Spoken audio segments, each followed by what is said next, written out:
नमस्कार, मैं हूं संजय शर्मा। आप देख रहे हैं 4 पीएम न्यूज़ नेटवर्क। बहुत सारे मुद्दे हैं, राजनीति के मुद्दे हैं और राजनीति के इतर भी कुछ मुद्दे हैं। मैं बहुत कुछ मुद्दों पर आज आपसे बात करना चाहता हूं। इस देश के आम आदमी का दर्द कुछ आपसे साझा करना चाहता हूं। बहराइच में हिंसा हुई, उत्तर प्रदेश के बहराइच जिले में हिंसा हुई। एक उग्र भीड़ नारे लगाते हुए जा रही थी। मुस्लिम बहुल इलाके में पहुंची। कुछ नौजवान नारे लगाते हुए छत पर गए, वहाँ हरा झंडा फहर रहा था, उसको उतारा, भगवा लहराया, नारेबाजी हुई, गोली चली, उस नौजवान जो झंडा फहरा रहा था उसकी मौत हुई। उसके बाद ना जाने कितने गाँव में आगजनी हो गई। बहुत बड़ी संख्या में मुस्लिम घरों में तोड़-फोड़ हुई, इनमें आग लगा दी गई। मेरी अपनी टीम गई वहाँ पे, मेरे रिपोर्टर हैं क्षितिज कांत, वो गए। हालात इतने खराब थे कि क्षितिज कांत की गाड़ी रोक ली गई, पूछा गया कि कहाँ जा रहे हो, कौन हो? तो उसने कहा, मैं पत्रकार हूँ। उससे पूछा गया कि हिंदू हो या मुसलमान हो? तो उसने कहा मैं हिंदू हूँ। बोले हनुमान चालीसा पढ़ के सुनाओ। इस तरह की बातें उससे की गई। आप सोचिए कि हम कौन-सी सभ्यता में जा रहे हैं, कौन से मुल्क में जा रहे हैं, किन मनस्थिति में जा रहे हैं। उसके बाद जैसा उत्तर प्रदेश में हो गया है कि हर चीज़ का न्याय सिर्फ़ बुलडोज़र होता है या टाँग पर गोली होती है। सुप्रीम कोर्ट ने ला कहा कि बुलडोज़र इस देश की समस्या का समाधान नहीं है, खुद समस्या है। रोक लगा दी कि बुलडोज़र पे इस तरह की कार्रवाई नहीं होगी। लेकिन वो अफ़सर क्या कि जो सुप्रीम कोर्ट के आदेशों को ताक पर ना रखें। लिहाजा बहराइच में भी क्रॉस का निशान बना दिया गया। साफ-साफ कर दिया गया कि कह दिया गया कि अब घरों को तोड़ दिया जाएगा। भला हो हाई कोर्ट का कि उसने रोक लगा दी इन घरों को फिलहाल तोड़ने पर। कौन है वो लोग जो ऐसे नौजवानों को छतों पे चढ़ा देते हैं, झंडा फहरा देते हैं? हमारे उपराष्ट्रपति जी भी एक जगह भाषण दे रहे थे कि लोग अपने बच्चे विदेश समझ के विदेश में चले जाते हैं कि जाने कितना ज्ञान हासिल हो जाएगा, कोई फ़ायदा नहीं है। फिर लोगों ने बताया कि उनकी बेटी तो विदेशों में पढ़ी और विदेशों में नौकरी कर रही है। ऐसे ना जाने कितने लाइन लगा के नेता हैं, जिनके बच्चे विदेश में पढ़ रहे हैं, लेकिन आपके बच्चों को वो उग्र हिंदू बनाना चाहते हैं। वो चाहते हैं कि वो काँवड़ यात्रा में जाएँ, नारेबाज़ी करते हुए जाएँ, उग्र नारेबाज़ी करते हुए जाएँ। वो किसी की छत पर चढ़कर भगवा झंडा फहराते रहें।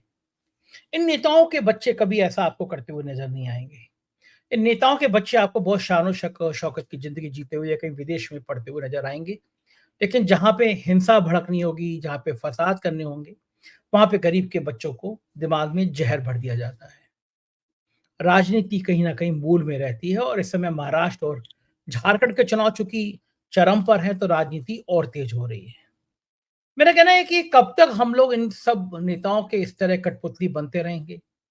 कब तक हम ये नहीं समझेंगे कि हमारा शोषण हो रहा है, हमारा खिलवाड़ हो रहा है, हमारी भावनाओं के साथ ये नेता खेल रहे हैं? ये समझना पड़ेगा। ये वक़्त है जब आपकी ज़िम्मेदारी से ये सब समझना पड़ेगा।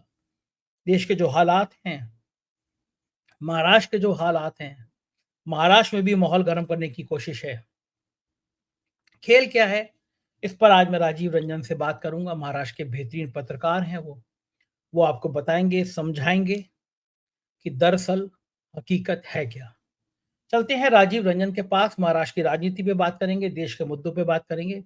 उससे पहले आपसे रिक्वेस्ट कि चैनल को सब्सक्राइब करना और जॉइन करना ना भूलें।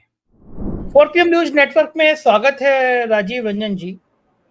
मुझे बड़ा खराब लगता है कि देश के जो 25-30 करोड़ के आबादी के मुसलमान हैं, उनके दिल पे क्या बीतता होगा। सुप्रीम कोर्ट कह रहा है कि भई आप इस तरह बुलडोज़र नहीं चला सकते किसी के घर पे। बहराइच में हिंसा हुई, एक आदमी गया झंडा चढ़ाने के लिए क्योंकि वो नौजवान था, उग्र था। उसकी भी दुखद तरीके से गोली मार के हत्या कर दी गई। फिर घर छाँट लिए गए और कौन से छाँटे जाते हैं उत्तर प्रदेश में मुझे कहने की ज़रूरत नहीं है।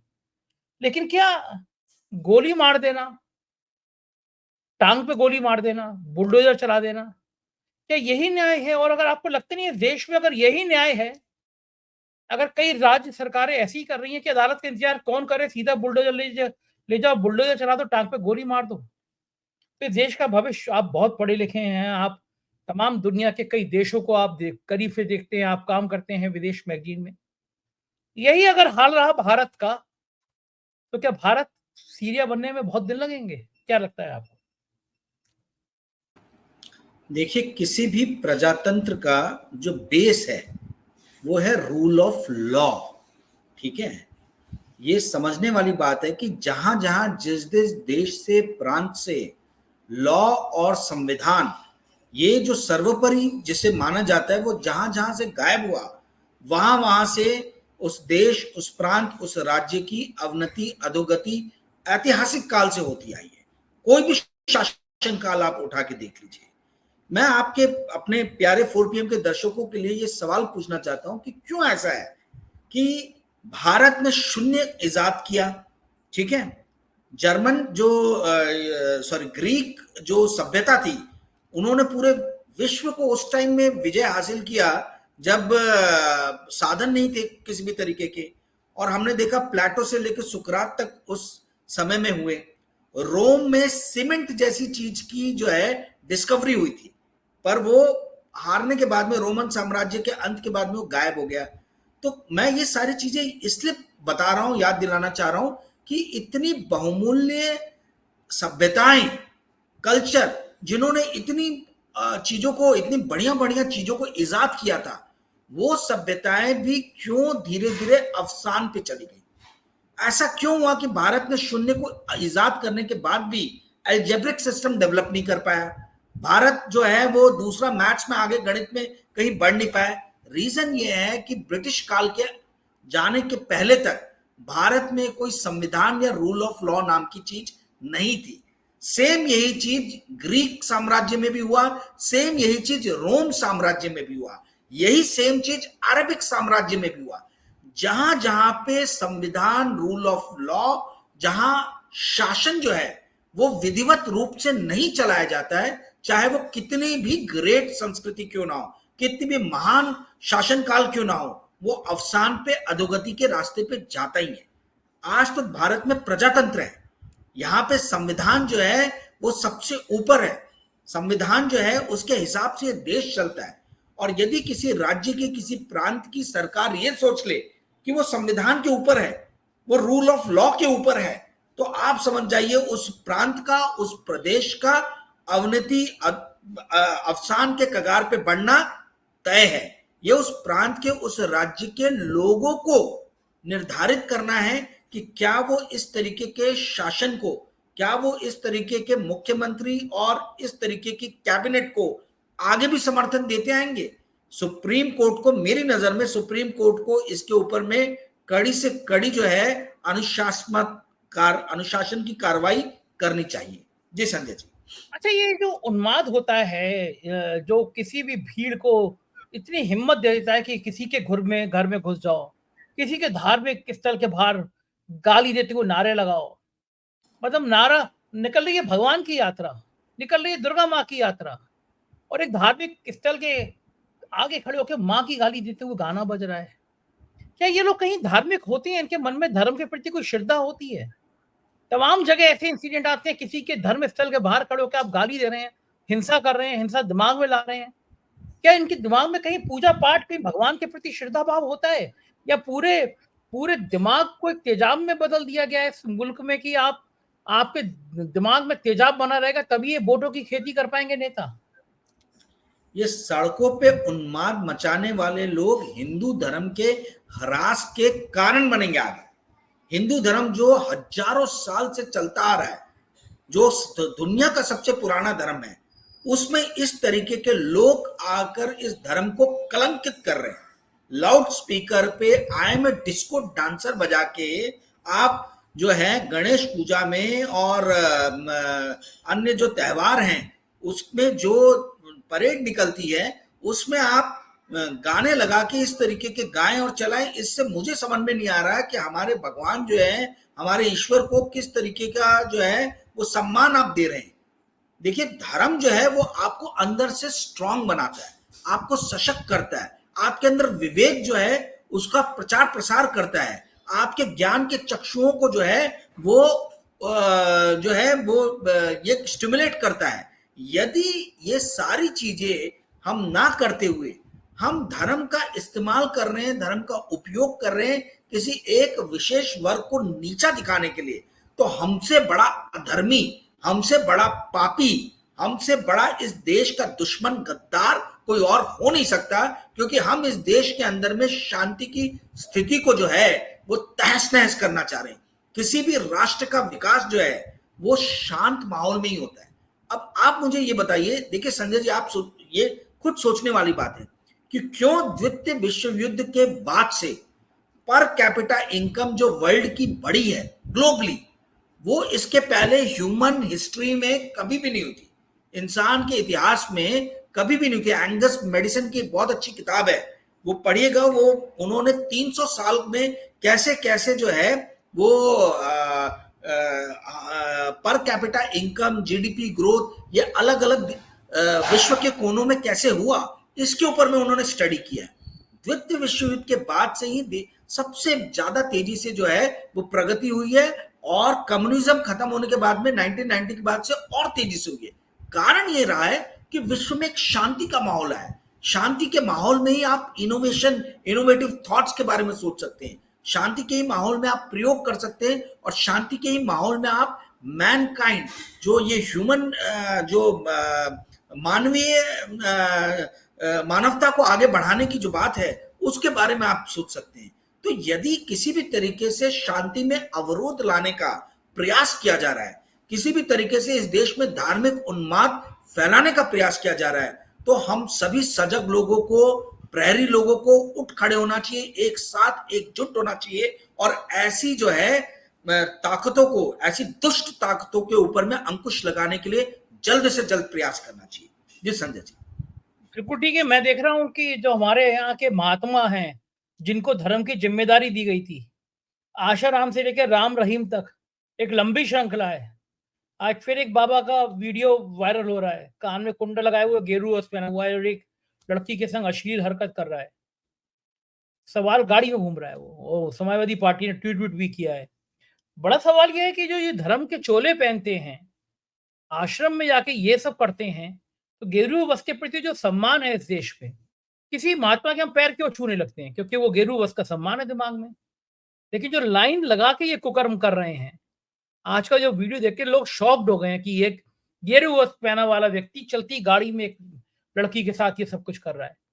तो इन हरकतों से क्या ये जो वस्त्र है, ये जो धार्मिक हमारे मठाधीश हैं, इनके प्रति थोड़ा मन में बुरा नहीं लगता है? देखिए, ये अधर्मी पापी लोग जो हैं, अपराधी तत्व के लोग, आपराधिक मानसिकता वाले लोग, यही इस तरीके की हरकतें करते हैं। ये किसी भी तरीके का वस्त्र धारण कर ले, चाहे वो हिंदू धर्म का जो प्रतीक वाले ये हो, या पादरी बन के सफेद जो है वो पहने, या एक मुल्ला की टोपी पहन ले। ये जो मानसिकता है, ये मानसिकता जो है, किसी भी धर्म में इस तरीके के लोग होंगे, वो उस धर्म को सबसे ज्यादा जो है, उस धर्म का विनाश, उस धर्म का नाश करने का जो है वो एक तरफा इन लोगों ने प्रयोजन कर रखा है। देखिए संजय जी, बात समझने वाली, हिंदू धर्म में अब कुछ ऐसे अनैतिक तत्व आ गए जिन्होंने इस धर्म को एक बाजार बना लिया है, एक व्यापार बना लिया है, और जितने भी क्या कहा जाए, मतलब जो समाज के थपेड़ों को बर्दाश्त नहीं कर सकते, झेल नहीं सकते, गृहस्थ आश्रम में जैसे मैं और आप आके अपने जिम्मेदारियों को पूरा कर रहे हैं, समाज के प्रति भी और अपने घर के प्रति भी, ऐसी जिम्मेदारियों को जो ढोने की जिनके अंदर क्षमता नहीं है, वो लोग अब धर्म के अंदर घुस के जो है वो ज्ञान दे रहे हैं दूसरों को कि किस तरीके से विनम्र और शांत रहना चाहिए पब्लिक फोरम पे, और प्राइवेट फोरम पे ऐसी हरकतें कर रहे हैं जो आप बता रहे हैं। तो इंटेलेक्चुअल प्रोग्रेस नहीं है लोगों में, मेंटली वीक है, बहुत ही कमजोर व्यक्तित्व वाले लोग जो है वो अब गेरुआ वस्त्र धारण करके स्वामी बन गए हैं, और ऐसे स्वामियों की ही हमें अनेकों कथाएं पता चल रही है, जिससे हमारा खुद का सर जो है वो शर्म के मारे झुक जा रहा है। इस तरीके से निर्लज्ज लोगों का मेरा ये मानना है कि इन लोगों को कोड़े मार मार के, जूते मार मार के जो है, इनको हिंदू धर्म का पालन करने वाले लोगों को ही सजा देनी चाहिए। कानून तो बाद में सजा देगा, क्योंकि ये धर्म का नाम खराब कर रहे हैं, ये मेरी और आपकी आस्था के साथ खिलवाड़ कर रहे हैं, और ये पूरे देश, पूरे विश्व के सामने हमारे धर्म का मखौल उड़ा रहे हैं। इस चीज को हरगिज बर्दाश्त नहीं किया जाना चाहिए। जी संजय जी। बिल्कुल, बिल्कुल ठीक कह रहे हैं। और इस बीच में हम कुछ नेताओं की बात कर लें। हमारे काबिल उपराष्ट्रपति हैं जगदीप धनखड़।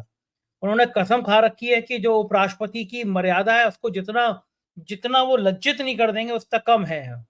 वो जो प्रधानमंत्री के सामने यूँ कर रहे थे और उनकी कमर झुकी जा रही थी प्रधानमंत्री जी का सम्मान करने में। बाद में बड़े भड़क भी जाते हैं विपक्ष के ऊपर, इतिहास बना देते हैं वो भड़कने का। आज वो ज्ञान दे रहे थे कि विदेश में भेज देते हैं बच्चे, बड़ा खराब है, भारत में क्या नहीं, इस तरह का ज्ञान। और सोशल मीडिया पे जबरदस्त ट्रोल कर दिया कि साहब आपके बच्चे तो, आपकी बिटिया तो अमेरिका में यहाँ पढ़ाई-वढ़ाई करके यहाँ नौकरी कर रही है। बहुत-बहुत बड़े हमने नेता देखे हैं, जिन नेताओं के बच्चे, अनुराग ठाकुर ने कुछ दिन पहले फ़ोटो लगाई थी। बिहार के चर्चित सांसद हैं निशिकांत दुबे। ऐसे तमाम नेता हैं जो अपने गर्व के साथ बच्चों के विदेश में बढ़िया पढ़ाई करने के संग फ़ोटो डालते हैं कि हमारा बच्चा लंदन में पढ़ रहा है, अमेरिका में पढ़ रहा है। अब लंदन में नौकरी लग गई, अब अमेरिका में नौकरी लग गई। तो वही वाली बात है ना कि अब विदेश में पढ़ेगा आपका बेटा, आपका भाई, और घंटा बजाएगा हिंदुस्तान का भाई। झंडे पे झंडे चढ़े लगाएगा, भगवा लगाएगा, एक मध्यम वर्गीय परिवार का बच्चा, गरीब परिवार का बच्चा। राजीव जी, कभी किसी सेठ के बच्चे को, किसी नेता के बच्चे को आपने कांवड़ यात्रा में जाते हुए देखा है? कभी आपने ऐसे मस्जिद के सामने नारे लगाते हुए देखा है? कभी किसी घर में जाके दूसरे का झंडा उतार के अपना झंडा लगाते हुए देखा है? ये कौन बेचारे होते हैं जिनको क्या समझा दिया जाता है, जो जिनके बच्चे पढ़ाई-लिखाई से दूर झंडे लगाते हैं, नारे लगाते हैं, कांवड़ यात्रा में जैसे देते हैं, और ये समझ क्यों नहीं पाते कि हमारे नेता जो हमें ये करवा रहे हैं, इनके बच्चे सब विदेश में मौज काट रहे हैं, ये आपकी लाशों पर अपना महल बना रहे हैं। ये समझ में क्यों नहीं आता इस देश के लोगों को?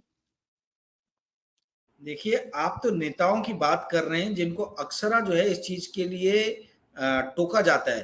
पर मैं आपसे सवाल पूछना चाहता हूं संजय जी, क्या आपने कभी मुकेश अंबानी और नीता अंबानी के बच्चों को कभी देखा है झंडे उठा के जो है हिंदू धर्म का बिगुल बजाते हुए यहां वहां दंगे करते हुए फिरे? इनका चैनल जो है दिन रात हिंदू मुसलमान हिंदू मुसलमान हिंदू मुसलमान करके टीआरपी रेटिंग ले रहा है, पर इनके अपने खुद के बच्चे जो है वॉर्टन और गेल में पढ़ने के लिए भेज दिए जाते हैं। क्या इतना ही हमारे मध्यम वर्गीय परिवार के लोगों के आंखों को खोलने के लिए काफी नहीं है? क्या गोदी सेठ यानी मिस्टर गौतम अदानी या उनके बच्चे कभी आपने देखे कि हिंदू धर्म करते हुए जो है वो बलवा और दंगाई बन के घूम रहे हो? कभी नहीं देखे होंगे आपने। तो आपके मध्यम वर्गीय परिवार के बच्चे क्यों नहीं इनके जैसा बनने की कोशिश करते?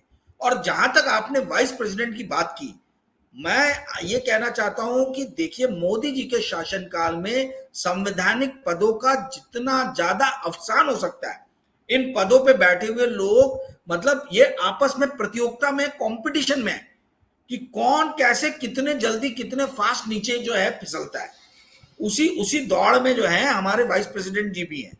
ये समझ में नहीं आ रहा कि जिस देश के अंदर में 1.1 लाख करोड़ रुपया खर्चा करके ये सेठ और हाई नेटवर्थ इंडिविजुअल और हायर मिडिल क्लास के लोग जो अपने बच्चों को बाहर भेज रहे हैं, आपको मालूम है एजुकेशन लोन जो फॉरेन पढ़ने के लिए लिया गया है लास्ट ईयर, वो 1,10,000 करोड़ रहा है।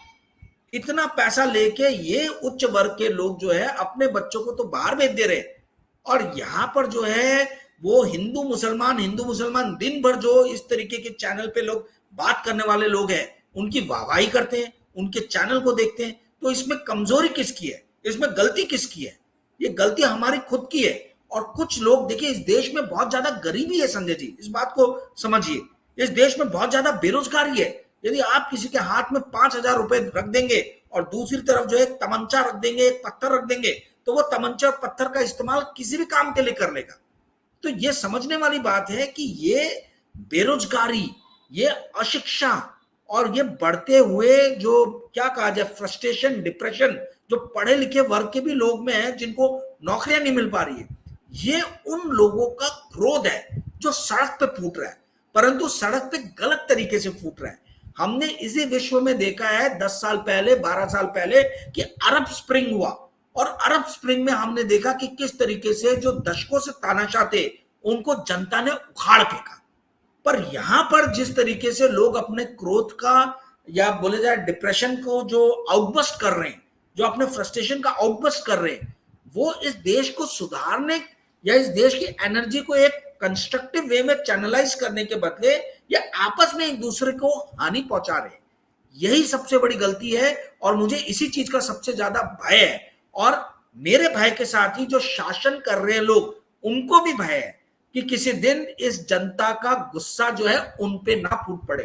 तो इसलिए जब ये उनको एक मीडियम दे रहे, एक मार्ग दे रहे, एक ऑल्टरनेटिव दे रहे कि आपके अंदर जितना भी गुस्सा भरा है, जितना भी क्रोध भरा है, जितना भी फ्रस्ट्रेशन भरा है, उसको आप धर्म के जरिए निकालिए, हमारे ऊपर मत फोड़िए। अपने ऊपर से ये डाइवर्ट कर रहे, और इसी कारण से हम देख रहे हैं कि इस तरीके से धार्मिक उन्माद की घटनाएं बढ़ रही हैं। जी संजय जी। बिल्कुल ठीक कह रहे हैं। बातचीत के आखिरी चरण में थोड़ा महाराष्ट्र की राजनीति पे भी बात कर लें, उसके बिना बात अधूरी रह जाएगी। बीजेपी की लिस्ट के बाद आपका आकलन क्या है? ये लिस्ट बहुत बेहतर है, कमजोर है, खराब है? क्या मानेंगे आप, ये लिस्ट कंप्लीट है या नहीं? देखिए, दो चीजें हैं। एक तो बड़ी हास्यास्पद चीज है, 125 सीट पे बीजेपी लड़ रही है, ठीक है, मतलब मोटा मोटी ये तय हो गया 288 में से 145 सीट जो है बाकी दोनों को जाएगा। वो कितनों पे लड़ेंगे इसका अभी तक फैसला अभी तक नहीं हुआ है, आगे अगर आज रात में हो जाता है तो मुझे मालूम नहीं। अब इस 99 सीट्स में से आप 125 में से माइनस 26 सीटें जो हैं, 26 सीटों पे अभी तक नाम अनाउंस नहीं हुआ है, और इस 26 में से 3 सीटें जो हैं वो नागपुर शहर की हैं, जहां से उप मुख्यमंत्री आते हैं, ठीक है। तो उप मुख्यमंत्री देवेंद्र फडणवीस जी की सीट जो है साउथ वेस्ट नागपुर, उसका तो अनाउंस हो गया कि वो लड़ने वाले हैं, ठीक है। साथ ही अनाउंस हो गया कि साउथ नागपुर से कौन लड़ने वाला है, मोहन मते लड़ने वाले हैं, ठीक है। और इसी तरीके से साउथ वेस्ट, साउथ और ईस्ट नागपुर से कृष्णा खोपड़े जो 3 बार के एमएलए, उनका भी नाम अनाउंस हो गया। But central Nagpur, north Nagpur और वेस्ट नागपुर, ये तीनों सीट अभी तक अनाउंस नहीं। दूसरी मजेदार चीज, जो कामठी जो रामटेक कंस्टिट्यूंसी में आता है लोकसभा की, वहां से बीजेपी के जो स्टेट प्रेसिडेंट है बावनकुले जी, ठीक है, वो खुद लड़ रहे हैं, जबकि वो लेजिस्लेटिव काउंसिल के मेंबर। लास्ट टाइम उनकी टिकट को काट दिया गया था और एक सामान्य कार्यकर्ता को जो है वो टिकट दिया गया था, ठीक है। टेकचंद नाम है उनका, टेकचंद सावरकर। टेकचंद सावरकर एक सामान्य कार्यकर्ता था, एक कर्मवीर, एक कर्तव्यनिष्ठ, एक पार्टीनिष्ठ कार्यकर्ता था। उसकी टिकट काट के बीजेपी प्रेसिडेंट खुद इलेक्शन लड़ रहे हैं। इसका मतलब इनको, ये लोग इलेक्शन को बहुत सीरियसली ले रहे हैं, करो या मरो वाली जो जो स्थिति समझा जाए उस तरीके से इलेक्शन लड़ रहे हैं। और मजेदार बात यह है कि रामटेक लोकसभा कंस्टिट्यूएंसी की भी 3 सीटें जो हैं उस पर नाम अनाउंस नहीं हुआ है।